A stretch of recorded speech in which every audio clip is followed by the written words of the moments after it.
Hello, friends. Today I just want to talk a little bit about animal suffering and how I've come to shift my relationship with that.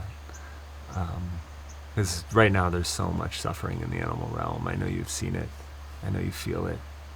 You see the stray dog by the side of the road, or maybe you're just scrolling past story after story after story of habitat loss, deforestation, loss of whole species. And it's overwhelming. Like I want to look away, right? I don't want to be with that. I think because it's a feeling of helplessness, right? Like what am I to do? What can I do? It's too much for me to even help one of these animals. What am I going to bring it into my house? How am I going to help? What if there's something I could do in that precise moment that would genuinely help that animal? It could actually change everything in that animal's life, and it could change me. What if that was possible?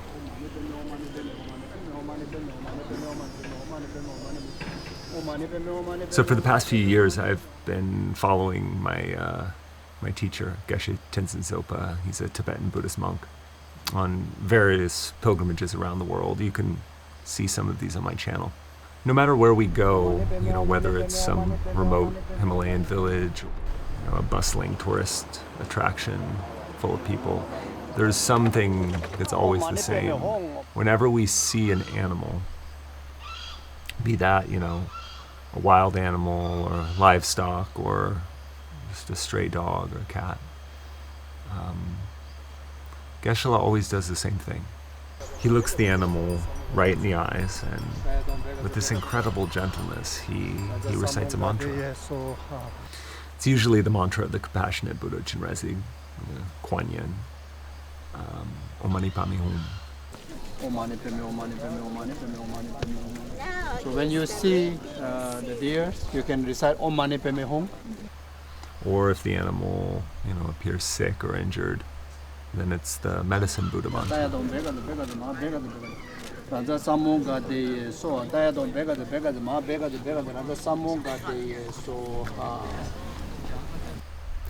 He does this not out of helpless pity, but rather like an empowered knowing. He knows that simply by hearing this mantra, something is possible. Something that no amount of traditional animal activism could ever provide. He's helping them to remember who they are. And this is not to downplay the importance of traditional activism, but anyone can use mantra. It doesn't cost anything. It requires no resources or, the compliance of people in power. It doesn't burn you out. It doesn't leave you feeling discouraged or jaded about the state of the world. If anything, you'll want to do more. You'll want to call in more opportunities to sing to the animals. Because right now they really need it. We're in the middle of a great transition within the animal realm. And, this is largely due to the actions of humans, right? So many animals are suffering and dying. Think of all the animals that just are our food, that are lost in the industrial farm system, born into a world that's totally alien from that which their bodies have, evolved to operate. It's a world of stress and fear and pretty short life. Or think of all the animals in the wild that are just trying not to starve, being preyed upon, or constantly having to move because their home has been developed or deforested. Or think of all the animals lost in the city, the jungle of the city, right? Think of the rats. Oh, the rats. Poor rats. The insects. So many insects. Zoo animals, right? Think of your own pet. What's the first thing we do when we get a new pet? We fix them, right? They're fixed, to get them fixed. What does that mean? We're taking away their primal drive for reproduction, which is their body's basic, entire reason for being. And then it's not surprising that they're left in a state of confusion, laziness, gluttony. You know, it's easy to feel hopeless in the face of all this suffering. It's not a surprise we want to avert our eyes. But what if it didn't have to be that way? You know, what if there was another way? What if there was something we can do? Now, to be fair, there are already many beautiful, beautiful human beings out there who dedicate much of their life to physically helping and serving animals, taking them in, caring for them. You know, I'm sure you know many people like this in your life, right? And bless them, bless them. But what if you're not able to do that? What if you're like me? What if you don't have it? You don't have that patience, that will, that, you know, you're a little selfish, you're a little busy. You know, one little house cat scratching the furniture again, and I'm ready to like renounce the entire realm, right? So what do we do? What do people like us do? Well, if we're living in a world where you get one life and when that's done, it's done, and then it's survival of the fittest, right? You know, if you're living in a world where interconnection is a nice thought, but it's not actually a lived experience, then there's not much we can do. And that's why we feel hopeless. But there are other ways of seeing and of relating to beings.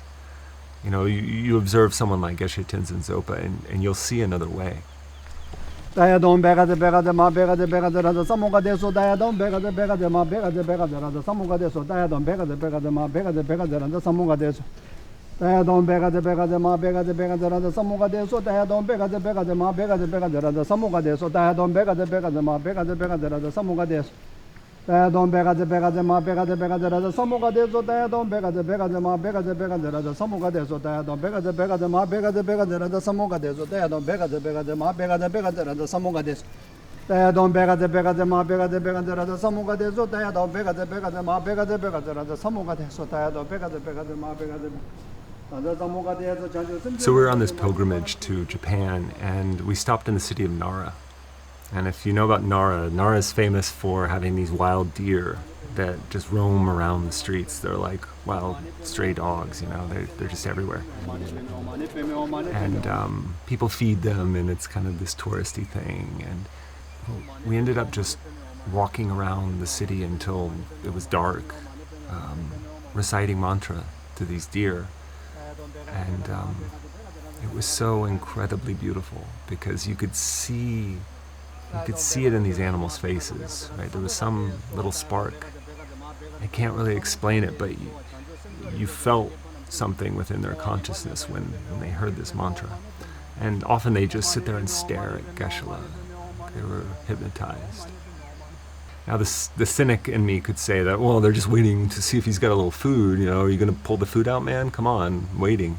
But there was this calm and this peace that was in their faces. And I even saw some just kept bowing their heads.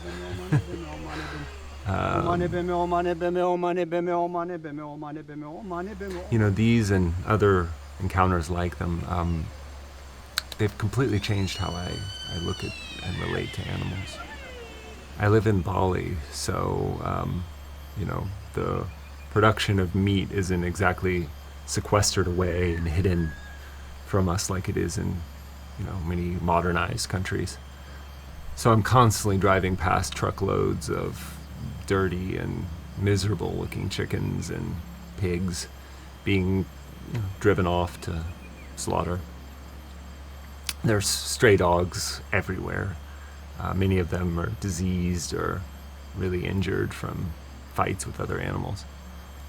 And when I first got here, I couldn't handle it. It was very difficult to be with that and to just be surrounded by that level of suffering. And now it's different. Instead of looking the other way, I take every opportunity to try to look at that animal that I'm seeing in the face. Remember that they're no different from me, fundamentally. That I've been there. In the past, I've been there where they're at. And maybe at some point in the future, I don't know, this pig that I'm looking at could be my mother, right? Like, thankfully, neither of us will remember, but that's possible. So, and whenever I'm about to lose my temper with this stubborn cat scratching literally everything she can find, I stop myself and I try to remember, wow, what a fortunate birth for an animal to be a house cat, right? Think of all the possible animal births, and the house cat is like top tier. And that's not luck, right? She didn't just win the animal lottery. This cat has seen some things. It's been through a lot in order to make it here. And you're really going to yell at her for pooping on the floor again? Like, she's maybe this close to human rebirth, and you're going to yell at her. Come on, man. Like, help her out. Help her out. Because I can. I can help her out. I can give her the greatest gift. The gift of helping her to remember. Om Mani Padme Hum. Om Mani Padme Hum. Remember who you truly are. And then suddenly every interaction with an animal is this like incredible opportunity. So precious, so joyful, even in the midst of the suffering. Because the goal isn't just to save them from death. Like, death is always around the corner, right? We're all set for slaughter at some point. So it's not about preventing that. It's about piercing through that heavy veil of ignorance that keeps us trapped in the cycle. They say that's what keeps animals trapped in the animal realm. It's ignorance. Ignorance.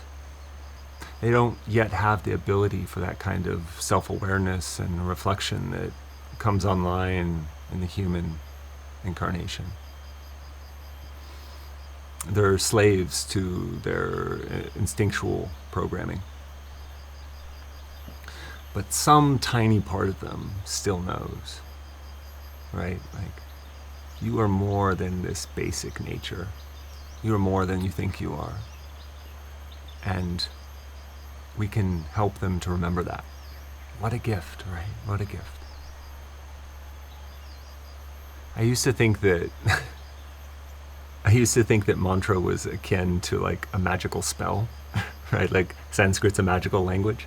And you could think of it that way, but there's another analogy I like. When you're somewhere and you unexpectedly hear a song from the past, and it's like immediately transports you back to a time and a place, and you have these like sense memories. It's not conceptual of a specific event or time, but it's more of a feeling. It's like a remembrance, or it's a vibe, right? It's a vibe. You just instantly get the vibe again. And one song, and you're immediately there. So perhaps we can think of mantra in a similar way, right? It's like a song sung through countless lifetimes, through countless different beings. It brings us back to some part of our core nature, be it compassion, capacity for healing, wisdom, awakening. And even if we haven't heard it in eons, deep down there's still that little flash of recognition. Where have I heard that before? Where have I heard that song before? And that question is a seed. And that seed is ultimately all it takes. Where have I heard that before? Where have I heard that before? And that's the power of mantra. You try to see all these animals, even how far they are, then for them, they cause you. Especially, this is very important. They cause you to recite this mantra. They cause you to think about them, think about their well-being. So this way you can make, they are accumulating the merit. Because if they don't engage, there's numberless Buddhas out there. And still there are a lot of suffering sentient beings because the interdependent condition has to be established. So this is why we have to make direct connection.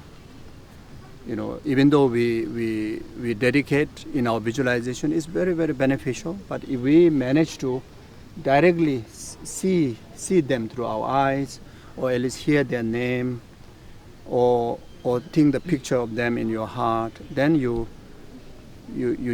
dedicate whatever prayers like Om Mani Padme Hum or whatever merit. Then this is so powerful because they themselves actually working together to make liberation possible. And if you're not Buddhist, you don't need to use Buddhist mantra. But you do have to believe that we're more than this body, this life. You have to believe that we're all connected. All beings are fundamentally connected. We're all in this, shared dream together. And it's possible to wake up from that dream of separation and suffering. And we're here to help one another do exactly that. And as long as you believe that, underneath whatever language or tradition you want to dress it up in, as long as you're coming from that core place and that core knowing, then you just let your heart speak and sing and vibrate that song. That's the song. That's the mantra. So the next time you see an animal, any animal, but particularly those suffering ones, remember that you have a gift to offer. So you don't need to look away. You can actually look forward to those opportunities. So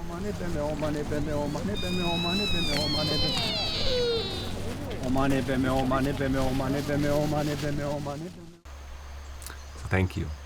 Thank you for watching this. Let me know if you'd like to see more videos like this. It takes me a lot of time to do the longer films that I shoot around these pilgrimages, so I'm going to try to experiment and do a little bit more reflections and some of my own thoughts. So if you like that, please leave a comment or like. It helps YouTube to recognize that this is something others might find valuable. So thank you, and I wish you peace.